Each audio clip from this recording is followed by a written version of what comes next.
E agora aqui no Direto da Redação, na Rádio Estadão, a rádio de quem quer saber, nós estamos acompanhando a cobertura completa da eleição norte-americana e já temos o candidato que foi eleito em território americano, Donald Trump, dito como conservador e outros adjetivos mais, mas para analisar um ponto de vista do comportamento dos americanos que elegeram Donald Trump, né, como presidente, futuro presidente dos Estados Unidos a partir do ano que vem, nós convidamos o doutor em psicologia, Jacob Pinheiro Goldberg. Como vai, doutor Jacob? Tudo bem? Bem, obrigado. Bom, dá para a gente fazer uma análise geral, né? Porque o brasileiro tem essa curiosidade, né? Por que Trump foi escolhido e não Hillary Clinton? Qual que é a percepção que a gente pode fazer desse resultado, hein, doutor Jacob?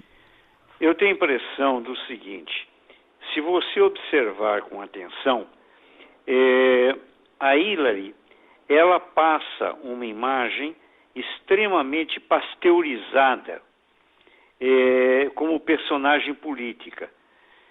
E então, embora, sob o ponto de vista ideológico, ela tenha ocupado um papel aparentemente de centro-esquerda, na realidade, ela é caracteristicamente, até em termos pessoais, a gestalt dela, a maneira dela se comportar, a forma dela falar, tudo isso corresponde àquilo que nos Estados Unidos sempre foi considerado uma espécie de nobreza, de aristocracia. Seria mais ou menos o equivalente no Brasil, o paulistano quatrocentão. Mais ou menos o paulistano quatrocentão. Ela e o Bill Clinton também, mas ela particularmente passa muito isso. Aquele sorriso permanente. Ora, o eleitorado norte-americano, e isto não é só nos Estados Unidos, me parece que é uma voga mundial, está alterando o comportamento e procurando candidatos que têm comportamento mais genuíno, mais autêntico, quer dizer, foge do enquadramento de esquerda e de direita. De certa maneira, muita coisa que o Trump fala publicamente é o que o chofer de caminhão fala no banheiro do botequim. Quer dizer, ele coloca a emoção para fora de uma maneira que acabou mexendo com tudo que vinha sendo recalcado nos Estados Unidos em nome do politicamente correto. É um voto de explosão. É como se em psicanálise a gente dissesse que é um voto de explosão que vem do próprio inconsciente daqueles desejos que foram reprimidos ou que muitas vezes não são admitidos em nome desse dito aí politicamente correto, não é, doutor Jacob? Exatamente. Aliás, você colocou muito bem. O Lacan costumava dizer que tudo aquilo que é recalcado volta com mais força e deformado. Ora, durante muitos anos, sentimentos como por raiva, vingança, inveja. Por exemplo, no momento em que o Trump vai para frente da tela e diz que ele é bilionário, que ele é multimilionário, ora, ele está fazendo um apelo àquilo que faz parte do psiquismo coletivo e do inconsciente norte-americano, que é a ambição. A cultura norte-americana está muito estabelecida em cima da permissão do ambicioso, do enriquecimento, que é parte, inclusive, da cultura metodista, protestante, pentecostal norte-americana. A Hillary é muito curiosa, é paradoxal.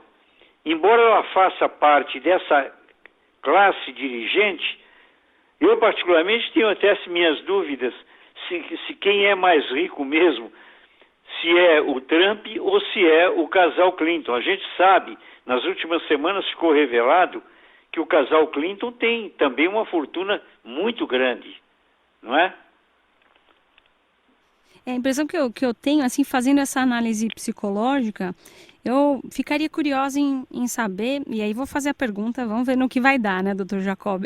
Se a gente pudesse traçar um perfil de personalidade do povo americano diante desse resultado, né, de tudo que a gente acompanha na vivência do povo americano, como é que seria esse perfil? Meio que pensando, visualizando, como é que seria o indivíduo, o típico que representa a personalidade do povo americano? Daria para fazer essa análise? Eu acho que dá. Veja bem, é claro que existe uma diversidade muito grande. Os Estados Unidos são um verdadeiro crisol de nacionalidades, de identidades, não é? Existe hoje uma minoria muito significativa de hispânicos, de latinos. Os Estados Unidos também são um país de uma imigração muito rica, muito fértil. Mas existe sim, a sua pergunta é procedente. E qual é o perfil? O perfil é do self-made man, é o homem que se fez por si mesmo, a mulher que se fez por si mesma. São indivíduos que têm muita ambição.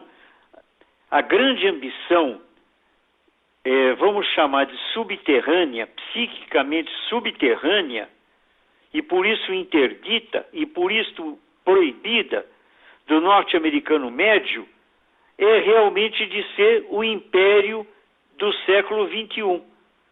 O império que começa em meados do século XX, mas que ele não quer ver a derrocada desse império. E nós sabemos que o mundo contemporâneo começou a se transformar num mundo multipolar, um mundo de vários poderes. E o americano médio está ressentido. Então, quando o Trump manifesta uma atitude debochada, porque antes e acima de tudo, o poder tem um característico afrodisíaco de deboche, tem um caráter quase erótico.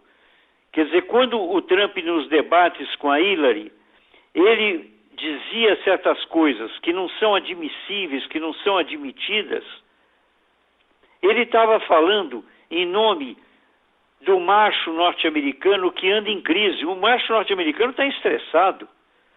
Ele sabe que a mulher norte-americana, cada vez mais, vai tomar o papel legítimo de emancipação, de libertação. Agora, querer nos convencer que esse macho americano vai engolir isto tranquilamente foi uma ilusão da mídia. A mídia confundiu. Os americanos têm uma expressão muito boa. Wishful thinking. Confundiram o desejo com a realidade. Nossa, infelizmente nosso tempo está esgotado, mas foi brilhante aqui a análise do doutor em psicologia Jacob Pinheiro Goldberg, falando sobre essas características mais psicológicas, comportamentais e, por que não, esses perfis aí de personalidade. Daria um programa de 2 horas aqui, mas como a cobertura está intensa, e já agradecendo a disponibilidade do doutor Jacob pelas explanações aqui para a Rádio Estadão. Doutor, foi um prazer, viu, conversar com o senhor. Até uma próxima. Até uma próxima. Muito obrigado.